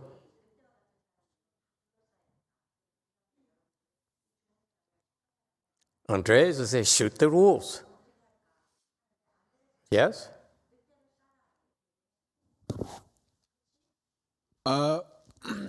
One time I asked you like similar question, and you said something about mosquitoes, and I said, there's a bunch of mosquitoes trying to suck your blood and stuff like that. What if they keep trying to take it from you? And you said, let them suck all your blood. You said, just let them eat you. I changed my mind. Huh? Hey, what do you do when you're surrounded by wolves?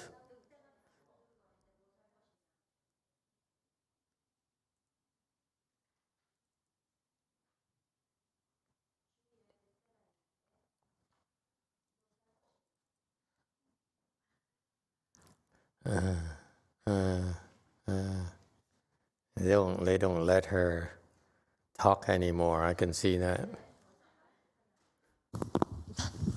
What do you do? Miss me first. 솔직히 말하면 저는 늑대가 저를 둘러싸게끔 상황을 만들지 않습니다. I'm so hungry, she says. 배고파. I can't think of anything but food right now. 생각을 못 하고 Do we need to translate? Am I close? Oh, shucks. Honestly, Master, I wouldn't let the wolves surrounding me. I wouldn't let the wolves around me. She would shoot them. 제가 말하려고 하는 건 미리미리 위험 요소를 미리미리 제거한다는 뜻입니다. Well, what you do then? Throw your husband to the wolves? Master, what I wanted to say is I will just eliminate dangers as it comes. So I wouldn't let the wolves surrounding me. But suppose you and your husband are surrounded by wolves, what would you do?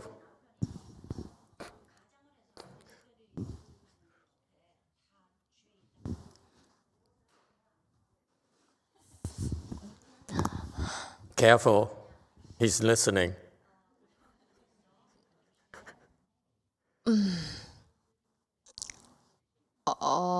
Be honest. This is a time to see how honest you are.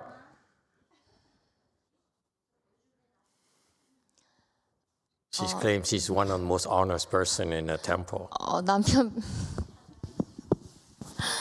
남편 미안한데 나 당신을 던질 것 같아. Husband, I'm so sorry, but I think I'm going to throw you into the wolves. You're too honest. I would never say that.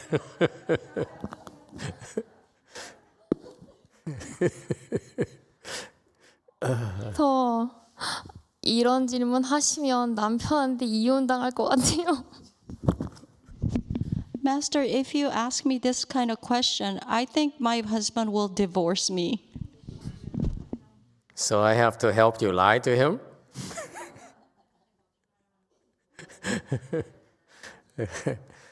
It's tough being a Dharma master.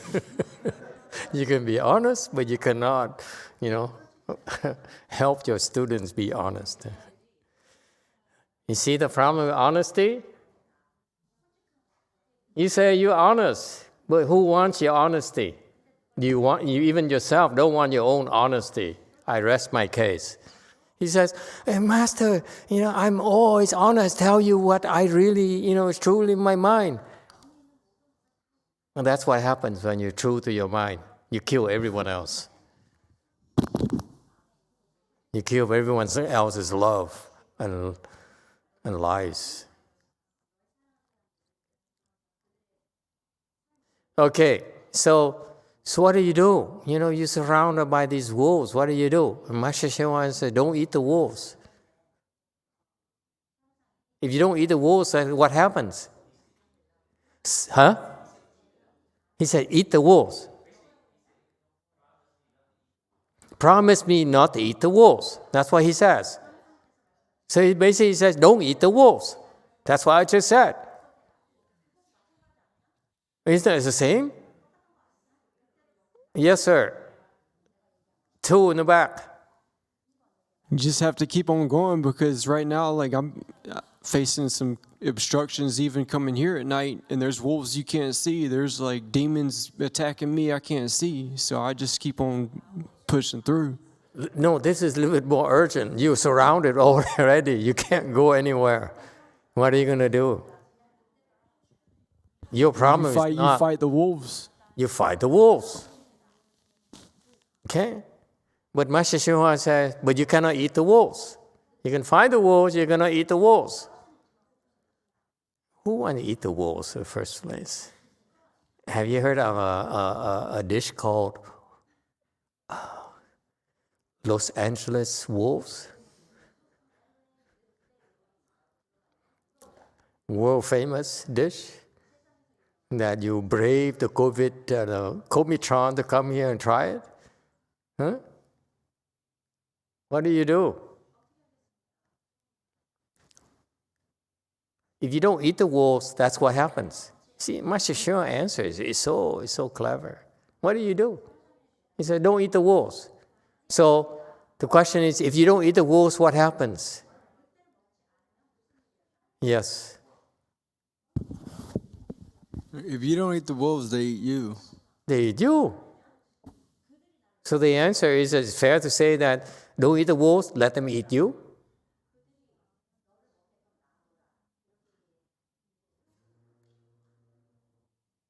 Don't throw your husband to the wolves. Stand in front of your husband is the answer. That's the Mahayana answer. Her answer is, let me, I will love you forever. This is the price of my love.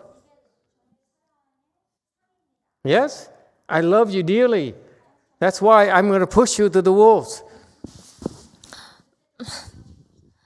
아니, 마스터, 그게 아니고 제가 남편 대신에 늑대 모기가 돼야 되는 건 알겠는데 여태까지 살아왔던 제 패턴으로 봐서는 남편을 던질 것 같다는 뜻이었어요. No, Master. What I should say is I should be in front of my husband, but the life that I then have that would be lying, wouldn't it? You're so dishonest.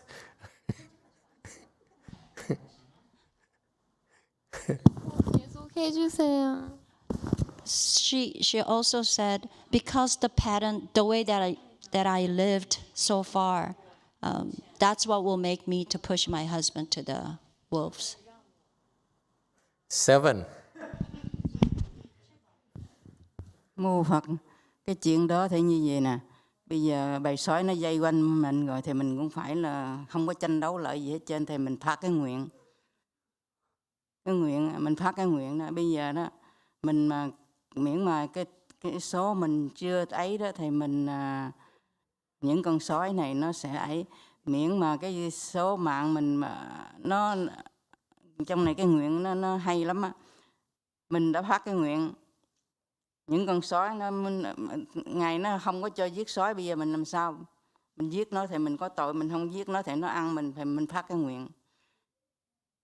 Phát cái nguyện là mình còn những con sói này nó không có ấy mình đó, thì mình sẽ làm cái người tốt, sẽ tu hành những cái tốt thêm nữa. Mô Phật.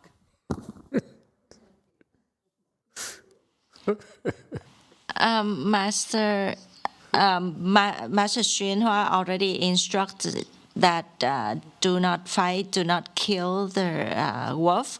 So I think like you should make a vow, like okay, if it's not time for me to die, then because the instruction is like, if you don't kill the wolf, and then the wolf will kill you, right? So if it's that the case, I will make a vow like, okay, if the wolf spare me, if I survive, I will vow to cultivate. So Buddhist. Yes, 3. Chris L. suggests Master YongHua is against fighting. So could it be that Master YongHua would want us to let the wolves eat us? Okay. Yes, 4. from the story, it seems like it's better to quickly go to the Pure Land than have a long wait to hell. What makes you think you can go to the Pure Land by eaten by the wolves? And you're making this assumption that could be troublesome. Yes, one.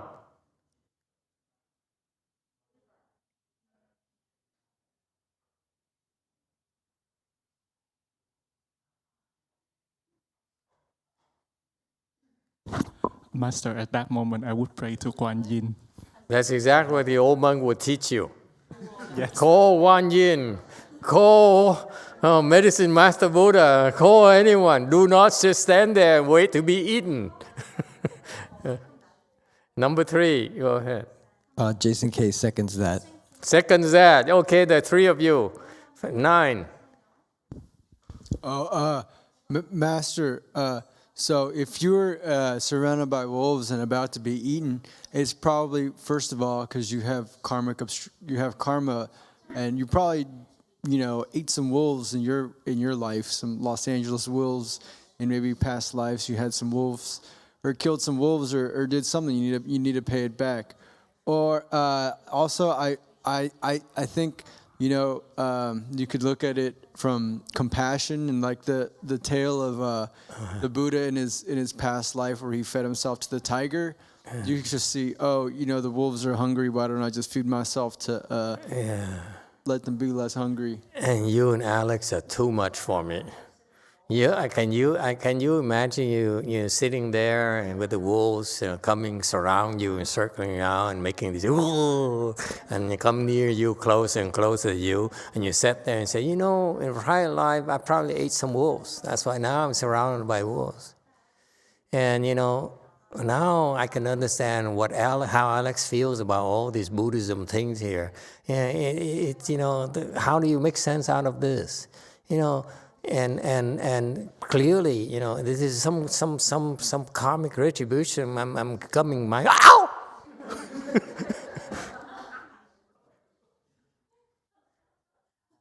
Can you see it happen? Can you continue to argue and reason? This is my karmic retribution coming. Huh? You guys are speaking from theory. You have no clue what's happening. The guru is chomping away your body. So, this is my karmic retribution. Kuan Yin Bodhisattva, save me, save me. Yes, 9. Master, this isn't too far from probably our prehistory, but L.A. was home to a particular beastly wolf in the Pleistocene. We find their artifacts in the tar pits. The name of this wolf is the dire wolf. The dire wolf. So you probably had You ate a lot of your ancestors, clearly. You probably had no thought Probably process. you were among those eaten as well. Yeah, probably very quickly. Yeah, quickly too. Yeah. Yes, old monk. What happens? He said, I know you would say, call Kuan Yin, please help. A Di Đà Phật, con không có trí tuệ, con nghèo, không có thế lực. Bây giờ sói ăn thì làm sao? Người thợ săn có súng, có cung tên để bảo vệ mình. Bây giờ con oán hận con, không tiền, không thế lực. Lowest class of the society. No wife, no family, no house. What you do? Now I'm crying. I cannot discuss like you guys. I do this, I do that, I do that. So what do? I believe in Buddha. Buddha said in the follow Dharma Sutra said the belief, the faith, cái công đức là mở ra tất cả. Cái độ niềm tin. Thì con tin kinh Pháp Hoa. Hàng ngày tụng kinh Pháp Hoa. Khi mới ở tù về 37 tuổi, vợ bỏ đi, nuôi 5 đứa con. Không tiền, không hộ khẩu, không có làm, không có học hành gì, không ai cho học hành đâu. Mấy nhỏ học lớp 3 thôi. Làm cái gì bây giờ? Tối nó mở đèn sát vào nhà mình, nó đi một đêm nó đi 3K để làm mai. Bên đây cả nhà bệnh hết, không ngủ được. Làm cái gì bây giờ? Một bầy sói xung quanh mình làm cái gì bây giờ? Tôi nhẫn dịch đi. Master, in my case, I have no wisdom. I'm so poor. I have no power. I don't have anything, and I'm surrounded by the wolf that is about to eat me. Like if it was the hunter, they can defend themselves with gun or bow, whatever. But for me, I'm so poor. I have nobody to return to, and then I believe in the Buddha. I have no time to discuss this and that. I believe in the Flower Sutra. It says that faith is the mother of everything. So I recite the Flower Sutra. And you know, like when I was 37 years old, my wife abandoned me. I have nothing, no job, no money, no career. People looked down on me, and then I was surrounded by wolves. I have no job, and then like at night, people surround me. They make so much noise, I cannot sleep at all. Thì cha con tụng kinh Pháp Hoa Phổ Môn mỗi đêm. Cái đó là cái niềm tin, mình biết là cái đó là giúp mình happy thì mình tụng thôi, chứ chả nghĩ là mình được giúp đỡ cái gì cả, nhưng mà chỉ cái gì cái đó là cái phao cuối cùng mình tụng mình thấy happy. Mà mấy cha con happy mỗi ngày là tụng. Bữa nào đi làm không có về kịp thì đứa lớn nó chủ trì, nó làm quy nô. That's it. So every night I could recite the Flower Sutra, the Pumanping, the Universal Door chapter, and then me and my kids could recite together. We just have simple faith in the Dharma, and then we didn't really have any expectation, but then we knew that by reciting it, we feel happy. So that's why we recite it every night. Thì thất sách một tình cờ thì một cái sự đưa đẩy không ngờ là tôi gặp ông cháu ruột của Bộ trưởng Bộ Nội vụ của Việt Nam lúc bây giờ. Cháu ruột kêu bằng cậu Bộ trưởng Bộ Nội vụ của chính phủ mới á. So fate just happened that I met the nephew of the head of the internal department. I don't know what to say. Bộ Nội vụ. Department chief, interior department chief. Yeah, so I met his nephew. Ông đó là lại nhà bạn con rồi, ông giúp cho con vô hộ khẩu, không phải giúp hộ khẩu mà chứng nhận là con trình độ kỹ thuật máy móc về máy nổ xe ô tô nè bằng trình độ ngang với kỹ sư, cho nên được quyền ở lại thành phố, không bị trục xuất rời khỏi thành phố với 5 đứa nhỏ. Trước đó là gửi giấy là phải dẫn 5 đứa nhỏ đi đâu đi khỏi thành phố, không được ở đó vì không có chuyên môn. Thì tình cờ gặp cái ông đó là ông chứng nhận cho là thợ bậc 4, tức là ngang với kỹ sư, cho nên được cái giấy đó được ở lại, không phải dẫn mấy đứa nhỏ đi. So before I met him, I received a notice that I will be expelled from the city because I have no professional career, and then I didn't have what do you call hộ khẩu? Registry. The list of, like I didn't have the registry to stay in the city. So and then after that I met the nephew here, so he gave me a certificate that I am they test my technology skill. Like I have the technology skill level 4, which is equivalent to the engineer level. And because of that, I am able to stay in the city and work. Sau đó thì con tôi không được học thì tôi lên tôi năn nỉ cái bộ chỉ huy mà về giáo dục của quận đó. Thì tình cờ tôi gặp cái người sếp mà chỉ huy ở đó là bạn học cũ của tôi ngày xưa. Bạn học cũ hồi high school đó, thì cái người đó cũng ký giấy cho tôi cho mấy đứa nhỏ đi học And then because I didn't have the registry, my kids are not allowed to go to school in the city. And then I had to go to the educational department. And then just by chance, I met the head guy over there. It turned out that he was my high school friend, and he helped me and helped my kids got admission to the school. Rồi tôi không đi làm thợ, nhưng mà nó trả lương là thợ học nghề, cho nên không đủ tiền nuôi 5 đứa nhỏ. Lương học nghề thôi, tức là bắt đầu.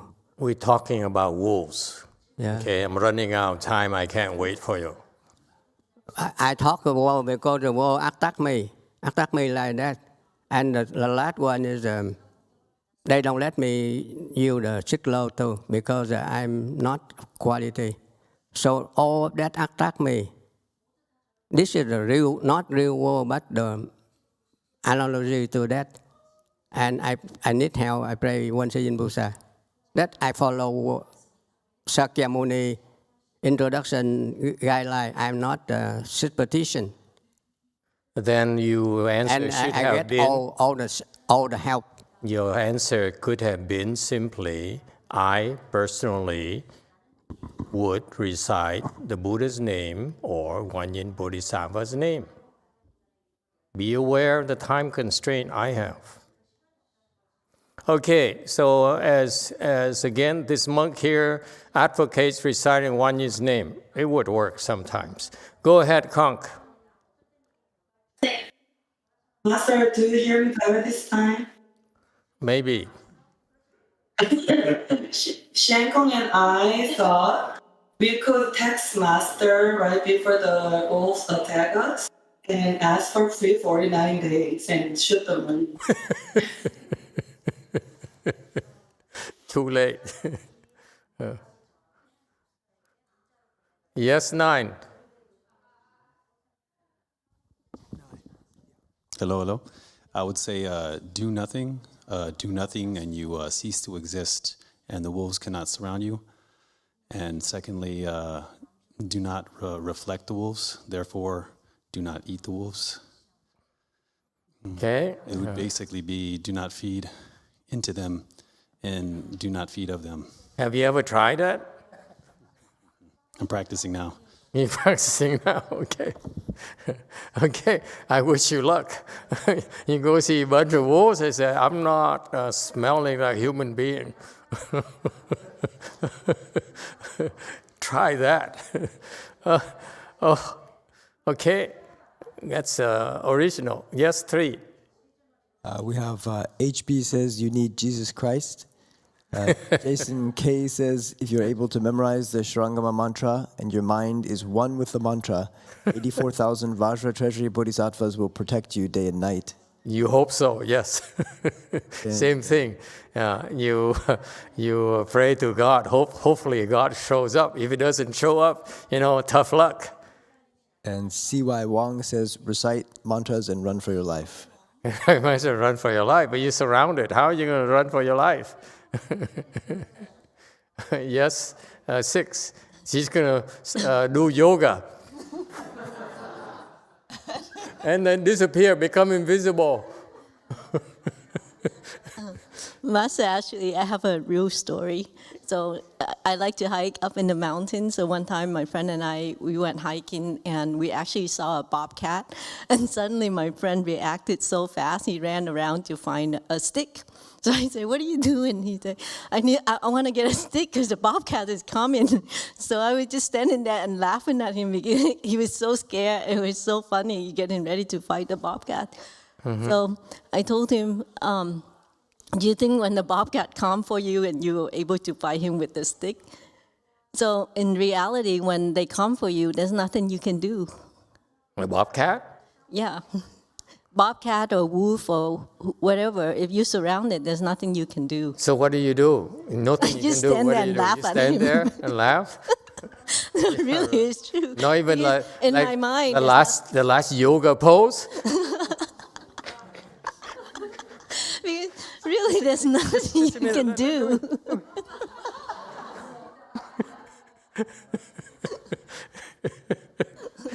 Yoga until the end of my life. But then the little bobcat saw us, and then he just walked away. Yeah, didn't even pray to to the Buddha and Bodhisattva. I said, "Oh, see, it worked too. You see, you don't have to do anything, and still they ignore you." There's no answer. What you do is what you normally do.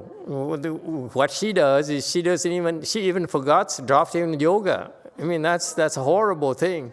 I'd be so pissed off if I were a yoga teacher. The last thought should be, I'm yoga forever. I'm true to my faith, I've only laughed to death. Yes, 7. 네, 제가 죄송한 질문이지만 마스터께 질문 드리겠습니다. 그때 상황에서는 마스터께서는 어떻게 하시겠습니까? I apologize for asking this to Master, but in that situation, what would you do, Master? What would I do? I pray to Wan Yin too.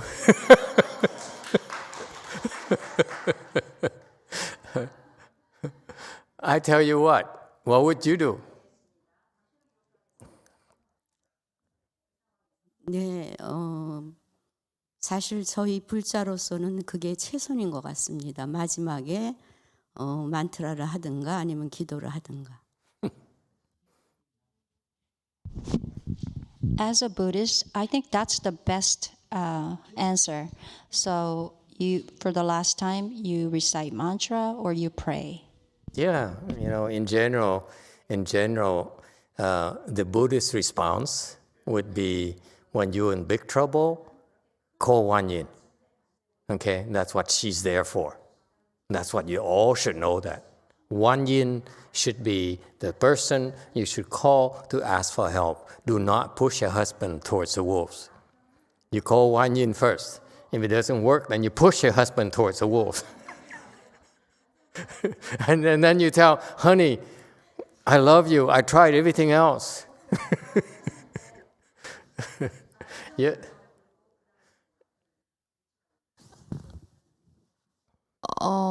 저기 남편이 혹시 법문을 들을지도 몰라서 답을 바꿔야 될 것 같아요. 저는 42수 안에 22시를 할 것 같아요.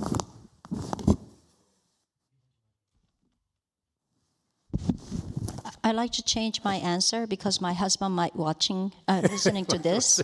I'm going to recite 42 hands and eyes, one of those mantra. Those mantras. Too late.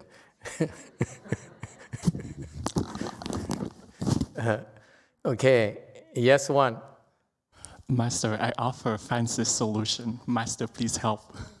Master, please help. Francis solution. Okay, here's what you do. This is a theoretical, hypothetical situation, so it's kind of difficult to answer. But I think normally, people in those circumstances, different people react differently. If I were you, since you are different, you've been practicing Chan, you're practicing meditation and mantras and so forth. There's so many tools that you have at your disposal. You should use them. Whether it's mantras, whether it's Wan Yin, whether it's 42 hands and eyes, there's a hand there will make you invisible when they can't see you. Okay, there's so many things you can do. Okay, so use them all. If I were you, I try. Wan Yin, please help. And then Wan Yin doesn't come. And then you say next, Master Shua, please help. And Master Shua doesn't come. Then you say, yoga teacher, please come. Whatever. Try everything. Don't just sit there and say, wolves, I'm not going to eat you. That's too much. It's not real to me. I mean, we should fight for our survival, okay? And you would not believe what you're capable of doing under those circumstances. It would be fantastic. You're able to do things you would not normally be able to do. Trust me. So it's a time when you try all the tools you learn. I'm serious. Okay? You should try everything. He said, you should fight for survival. This is what we're good at. And this is when your skills shine through. It's not often you'll be surrounded by wolves. Okay? Take advantage of it. It's my attitude. Use it. Don't lose your cool. You see, I've been learning Mahayana all these years and it's supposed to be useful to me. Now, this particular situation, what kind of tools can I have to use against this? Okay? You have hands and eyes that will make you invisible. They can't see you. Along the line, this gentleman, he says he sees to, emit his body odor. We are like slightly different. We wrap ourselves up and nothing comes out anymore. It's like a cloak. Okay? In a James Bond movie. Yes. So, Master, supposedly the wolves that we're talking about are people. They're not really wolves. Can we recite those mantras? It depends. Depends on the circumstances. Okay, same thing. You need help. Your life is in danger. Recite Wan Yin's name. That's the first thing I would do. Okay? And then if Wan Yin is too busy, for some reason, she's too busy. Or maybe you call her too often. This is why you don't want to call Wan Yin every single time. You want to save it. Okay? So you save, you call Wan Yin, and then you call Wan Yin and say, oh, Wan Yin, please help. And it should help. It should help. Okay? If it doesn't help, then you try the next, what else can I do? What else can I do? So that's a natural fight for survival. And this is the best time. You're at your best. Don't panic. Keep on trying. That's what I would do. Okay? Because you have all these tools that you've been practicing. You should use them. This is the best time to use them. Very opportune time to use them. Okay? And if all else fails, then what do? Of course, sometimes it's not the way we want. If all else fails, what do?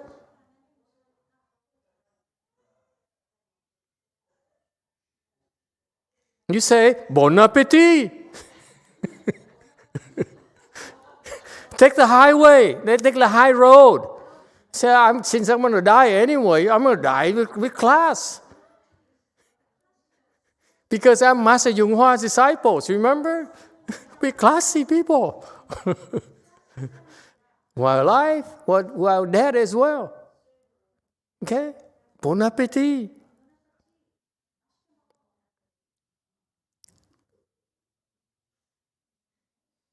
Have class. Don't be so, this is what oh my God, I wasted my life. Oh, come on.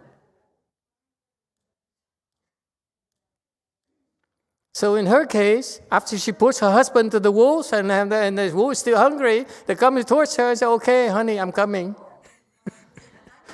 I do love you after all. That's class.